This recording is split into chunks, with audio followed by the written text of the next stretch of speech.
Hello friends, class 10th के biology के respiration के इस वीडियो सीरीज़ में आपका स्वागत है।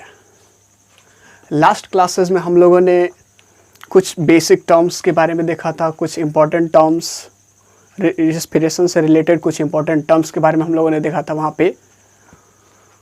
उसके बाद आज हम लोग स्टार्ट करेंगे types of respiration. Types of respiration में हम लोग सारे के सारे कॉन्सेप्ट्स को समझने की कोशिश करेंगे। उसके जो टाइप्स होते हैं एरोबिक, एनारोबिक, इसके कॉन्सेप्ट समझने की कोशिश करेंगे। चलिए करते हैं आगाज, पढ़ना है हमें जो आज। रेस्पिरेशन के टाइप्स कितने होते हैं? रेस्पिरेशन के दो टाइप्स होते हैं, पहला एरोबिक रेस्पिरेशन और दूसरा एनारोबिक रेस्पिरेशन। एरोबिक रेस्पिरेशन किसको बोलते हैं और एनारोबिक रेस्पिरेशन किसको बोलते हैं, दोनों में क्या डिफरेंसेस है, किस फैक्ट पे दोनों एक दूसरे से अलग है, इस चीज़ को हम लोग देखने की कोशिश करेंगे। पहला आता है हमारे पास एरोबिक रेस्पिरेशन।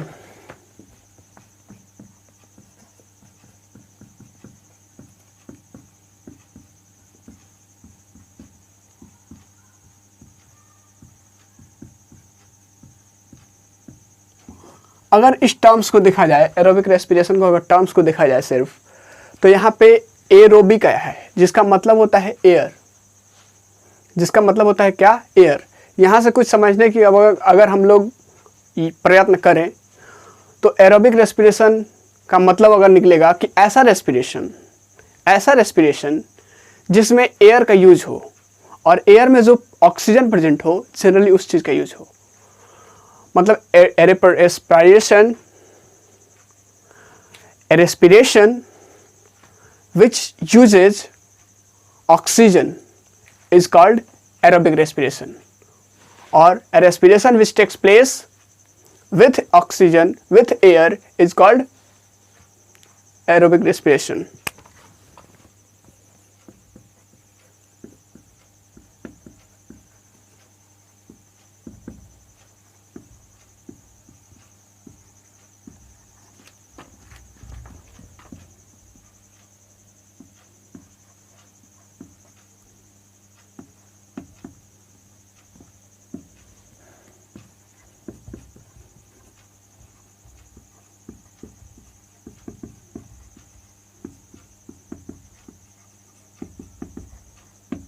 एरोबिक अगर वर्ड को देखेंगे हम लोग तो बहुत सारे वर्ड्स आपने एरोबिक एयर सुना होगा, एरियल, एरोप्लेन, एयरवे, ये सारा का सारा चीज सुना होगा। तो एयर मीन्स क्या होता है? एयर विद एयर होता है इसका मतलब। एरोबिक रेस्पिरेशन में जो आपका ग्लूकोज है, ग्लूकोज हम लोगों ने बात किया था वहाँ पे कि ग्लूकोज आपका पार्शियली डाइजेस्टेड भी होता है और कंप्लीटली डाइजेस्टेड भी होता है। अगर सेल्स में आपका ऑक्सीजन प्रेजेंट है, वहाँ पे जो ग्लूकोज होता है वो ग्लूकोज कंप्लीटली डाइजेस्टेड होता है। ऑक्सीजन अगर सफिशिएंट अमाउंट में वहाँ पे मिला, हमारे बॉडी को सफिशिएंट अमाउंट में मिला, तो हमारा बॉडी एरोबिक रेस्पिरेशन करेगा। मतलब यहाँ पे ऑक्सीजन कंप्लीटली क्या हो जाएगा? Broken down into water and carbon dioxide, and considerable amount of energy is released also. मतलब कि यहाँ पे जब ये चीज़ ऑक्सीजन, ये ग्लूकोज आपका ऑक्सीडाइज्ड हो रहा है, ब्रेक कर रहा है, तो वहाँ पे पूरी तरीके से ब्रेक होगा और यहाँ पे कार्बन डाइऑक्साइड के साथ साथ आपका वहाँ पे ऑक्सीजन भी ये कार्बन डाइऑक्साइड के साथ साथ आपका वाटर भी रिलीज होगा और उसके साथ एक सफिशिएंट अमाउंट में, कंसिडरेबल अमाउंट में एनर्जी रिलीज होती है।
कंसिडरेबल अमाउंट में जब एनर्जी रिलीज होगी, इसका मतलब कह सकते हैं कि एरोबिक रेस्पिरेशन में जो ग्लूकोज होता है वहाँ से एक सफिशेंट अमाउंट में, कंसिडरेबल अमाउंट में एनर्जी जो देता है, उससे बॉडी के सारे एक्टिविटीज़ होते हैं।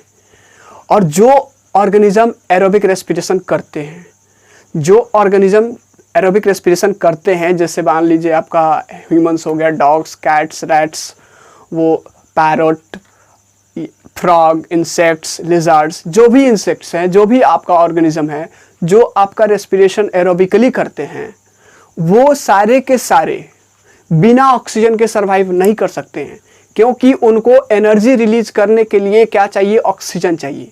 और जब तक ऑक्सीजन नहीं मिलेगा तब तक वो एनर्जी रिलीज कर नहीं सकते हैं। और जब एनर्जी नहीं मिलेगी तो बॉडी के किसी भी लाइफ एक्टिविटीज़ को वो परफॉर्म नहीं कर सकते हैं। यहाँ पे जो ब्रेक डाउन का प्रोसेस है, अगर उसको हम लोग देखने की कोशिश करें तो ग्लूकोज, मैंने पिछले वीडियो में भी बताया था, ग्लूकोज आपका किस तरीके से टूटता है स्टेप वाइज में। ग्लूकोज टूटता है आपका जब ग्लाइकोलाइसिस होता है। अगर आपको ग्लाइकोलाइसिस नहीं पता है तो लास्ट पिछला वाला वीडियो आपको देखना होगा, उसमें इस चीज़ के बारे में बताया गया है। ग्लाइकोलाइसिस जब होता है तो ये चीज़ टूटता है पायरुवेट एसिड में। पायरुवेट बोले या फिर पायरुविक में, मतलब एक मॉलिक्यूल्स हम लोगों ने वहाँ पे देखा था, एक मॉलिक्यूल्स ग्लूकोज आपका 2 मॉलिक्यूल्स आपका दे रहा था पायरुविक एसिड।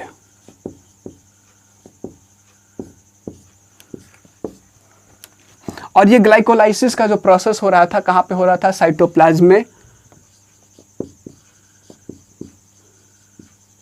साइटोप्लाज्म में हो रहा था। लेकिन जब पायरुवेट एसिड ब्रेक करता है, ऑक्सीडाइज हो जाता है, तो ये चीज होता है आपका माइटोकॉन्ड्रिया में।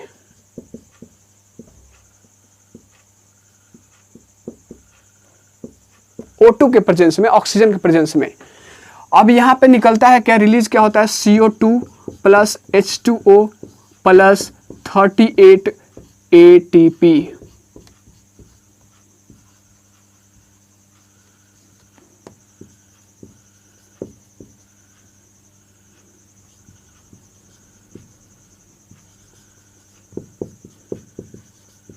इस इक्वेशन से हम लोग कोशिश करेंगे हर चीज समझने की। कह रहा है कि ग्लूकोज, ये ग्लूकोज जो कह रहा है कि एक मॉलिक्यूल ग्लूकोज जब ब्रेक कर रहा है, जब ऑक्सीडाइज हो रहा है, तो वहां पे ग्लाइकोलाइसिस हो रहा है। ग्लाइकोलाइसिस में मैंने बताया था कि ग्लूकोज को पायरुवेट एसिड में ब्रेक डाउन करने के लिए कोई ऑक्सीजन की जरूरत नहीं होती है। और ये चीज जो प्रोसेस होता है सेल के माइटोकॉन्ड्रिया में नहीं, सेल के साइटोप्लाज्म में होती है। और यहाँ से जब साइटोप्लाज्म में ये चीज़ करेगा तो ये पायरुविक एसिड में कन्वर्ट होगा, या फिर आप इसको बोल सकते हैं पायरुवेट। ये पायरुवेट 2 मॉलिक्यूल से निकलता है। कैसे निकलता है इसके लिए आपको पिछला वीडियो देखना होगा। तो एक मॉलिक्यूल ग्लूकोज का 2 पायरुविक एसिड रिलीज करता है, प्रोड्यूस करता है। अब ये चीज़, अब यहाँ से ध्यान से सुनिएगा, ये पायरुवेट एसिड, ये पायरुविक एसिड जब ब्रेक करेगा तो यहाँ पे ऑक्सीजन की जरूरत है। पायरुविक एसिड जब ब्रेक करता है तो वहाँ पे सफिशिएंट अमाउंट में ऑक्सीजन की जरूरत है। और जब ऑक्सीजन के ये सफिशिएंट अमाउंट में जब ब्रेक करेगा तो ब्रेक करने के लिए जो साइट चाहिए इसको, वो है आपका सेल का साइटोप्लाज्म नहीं बल्कि सेल का माइटोकॉन्ड्रिया। ये सेल का साइटोप्लाज्म था और ये सेल का माइटोकॉन्ड्रिया। मतलब यहाँ से जब ब्रेक करेगा तो कार्बन डाइऑक्साइड रिलीज होगा और उसके साथ साथ H2O रिलीज होगा, और H2O के साथ साथ आपका 38 ATP एनर्जी, एक कंसिडरेबल अमाउंट में एनर्जी रिलीज हो रहा है, एक सफिशिएंट अमाउंट में, बल्क अमाउंट में एनर्जी रिलीज हो रहा है। यहाँ से हम लोग को एक चीज मिला कि ग्लूकोज का ग्लाइकोलाइसिस जब होता है तो वो चीज में कोई ऑक्सीजन की जरूरत नहीं होती है, आपका ये माइटोकॉन्ड्रिया की जरूरत नहीं होती है। वो चीज़ क्या चाहिए? साइटोप्लाज्म चाहिए। पायरुवेट एसिड जब ऑक्सीडाइज हो रहा है तो पायरुवेट एसिड आपका ऑक्सीजन की जरूरत है और ये सेल के माइटोकॉन्ड्रिया में होता है, और यहाँ से निकलता है oxygen, carbon dioxide, water and 38 ATP of energy. It means we can say that when one molecules of oxygen is oxidized, it produces 2 molecules of pyruvate acid, and when it is oxidized, it forms 38 ATP energy with carbon dioxide and water. यहाँ से एक चीज और निकल रहा है कि sir यहाँ पे जरा देखिए कि एक मॉलिक्यूल्स ग्लूकोज का ऑक्सीजन के प्रेजेंस में कितना आपका एनर्जी रिलीज कर रहा है? 38 ATP एनर्जी रिलीज। मतलब एक मॉलिक्यूल ग्लूकोज का एरोबिक रेस्पिरेशन में एक मॉलिक्यूल ग्लूकोज का 38 एटीपी एनर्जी क्या कर रहा है, रिलीज कर रहा है। यहां से हम लोग लिख सकते हैं 1 molecule of glucose produces 38 ATP of energy in the cells in aerobic respiration। और इसी सारे चीज को यूज करके बॉडी अपना सारा का सारा एक्टिविटीज करता है।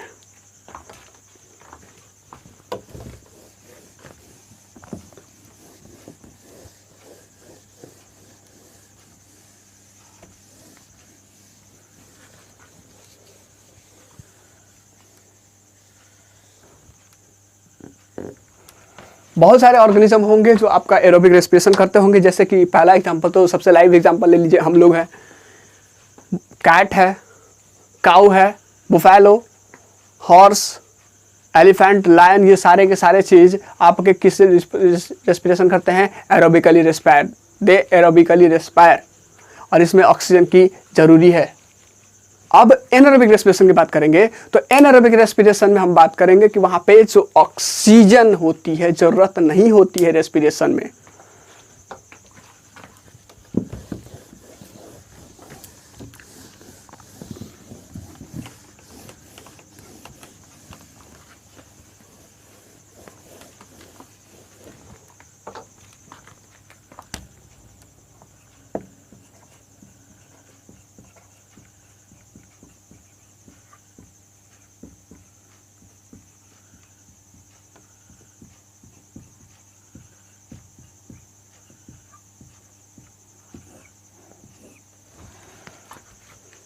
एनारोबिक रेस्पिरेशन, एनारोबिक रेस्पिरेशन क्या है?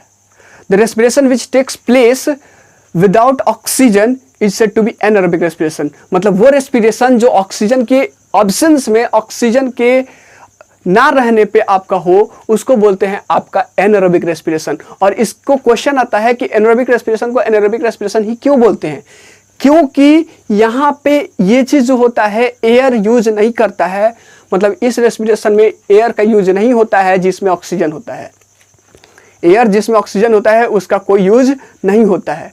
और इसको जो परफॉर्म करते हैं, जो ऑर्गेनिज्म इस मोड ऑफ रेस्पिरेशन से आपका वो चीज ये एनर्जी रिलीज करते हैं, उनको ऑक्सीजन रहे ना रहे वो दोनों कंडीशंस में सर्वाइव कर सकते हैं।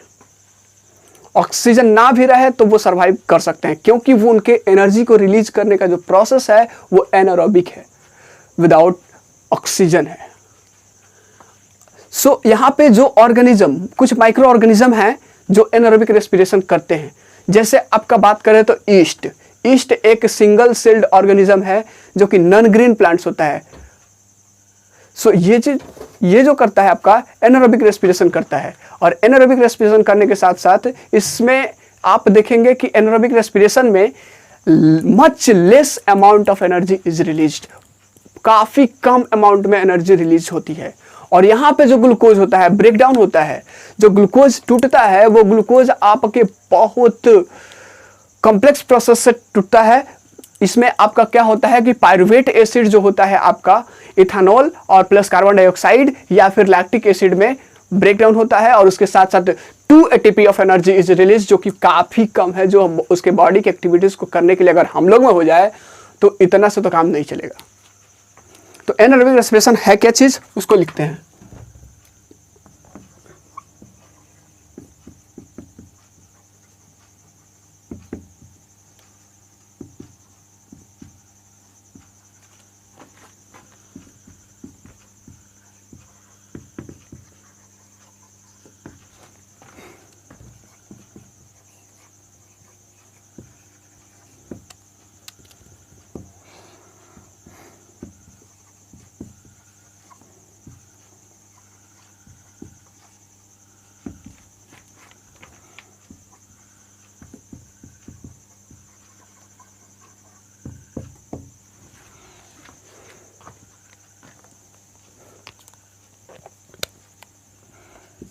अगर एनारोबिक की अगर बात करें इस वर्ड की, तो इसका मतलब होता है विदाउट। कोई भी चीज़ अगर इंग्लिश में हम लोगों ने पढ़ा है कि अन, इन, जो भी अगर कोई सफी प्रीफिक्स लगा देते हैं तो उसका मीनिंग जस्ट उल्टा हो जाता है। तो एरोबिक मीन्स विथ एयर, तो anaerobic means without air.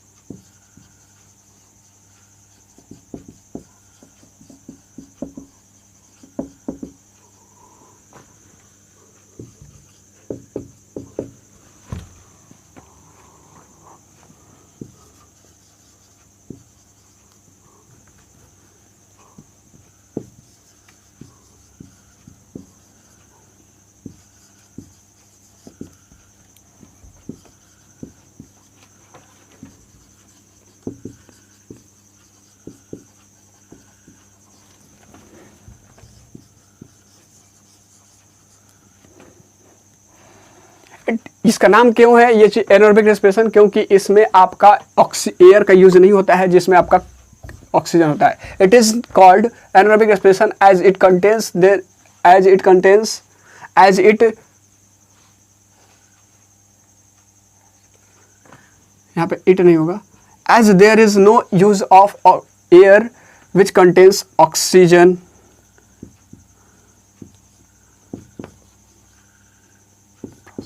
In the process. यहां से क्या होता है, आपका मच लेस अमाउंट में एनर्जी रिलीज होता है।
To release energy. हालांकि ये चीज़ बैक्टीरिया, ये ईस्ट जो है, ईस्ट आपका प्लांट है, ईस्ट आपका प्लांट है, नॉन ग्रीन प्लांट्स है, सिंगल सेल्ड होता है, और ये जब रेस्पिरेशन करता है एनारोबिकली तो यहाँ से आपका जो निकलता है वहाँ पे इथेनॉल प्लस कार्बन डाइऑक्साइड। यहाँ पे जो ब्रेकडाउन का जो प्रोसेस है उसको हम लोग देख लेते हैं कि किस तरीके से यहाँ पे ब्रेकडाउन होता है। ग्लूकोज यहाँ पे कंप्लीटली डाइजेस्टेड नहीं होता है, कि ये कंप्लीटली ऑक्सीडाइज नहीं होता है, पार्शियल ऑक्सीडाइज होता है।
अब इस चीज़ को देखने की कोशिश करेंगे हम लोग।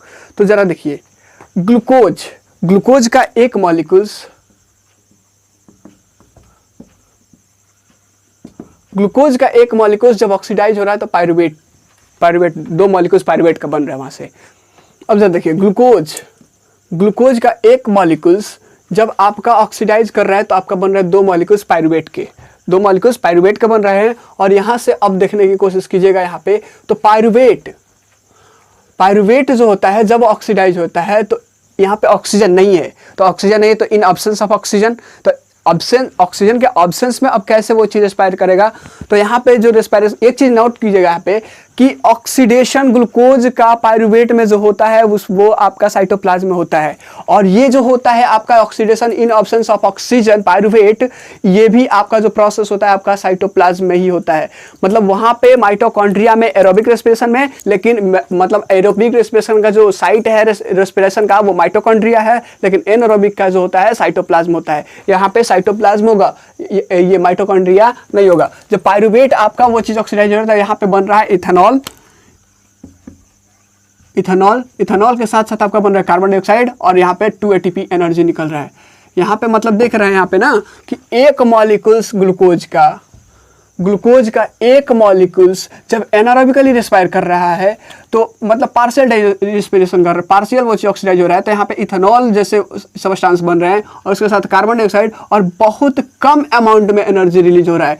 इट मीन्स एक चीज़ और देखने को मिल रहा है कि when one molecule of glucose is oxidised it forms only 2 ATP energy. मतलब एक मॉलिक्यूल जब ग्लूकोज आपका ऑक्सीडाइज्ड हो रहा है, जब ब्रेक कर रहा है, तो आपका एनारोबिक रेस्पिरेशन में सिर्फ और सिर्फ 2 ATP एनर्जी रिलीज हो रहा है। कंपेयर कीजिए जरा एरोबिक रेस्पिरेशन के एनर्जी रिलीज से, कितना ज़्यादा है एरोबिक रेस्पिरेशन वाला। सो क्या इतना में हम लोग का काम हो सकता है? अगर हम लोग में हो तो बेशक नहीं होगा। और लेकिन ये जो ऑर्गेनिज्म है इतने छोटे हैं कि ये चीज़ आसानी से वो चीज़ क्या कर सकते हैं, सरवाइव कर सकते हैं। सो ये चीज़ था हमारा एनारोबिक रेस्पिरेशन के बारे में। आगे हम लोग एक चीज़ बता दें कि कुछ कंडीशंस में जब हम लोग विगरस एक्टिविटीज़ करते हैं, जब हम लोग विगरस करने का मतलब हेवी फिजिकल वर्क करते हैं, बहुत ज़्यादा वर्क करने लगते हैं, तो हम लोग भी एरोबिक रेस्पिरेशन के साथ साथ एनारोबिकली भी रेस्पायर करने लगते हैं। इस क्वेश्चन ये कैसे करते हैं, इस क्वेश्चन का आंसर हम देंगे अगले क्लास में। सो आज बस इतना ही। Thank you class, have a nice day, keep yourself at home, keep healthy.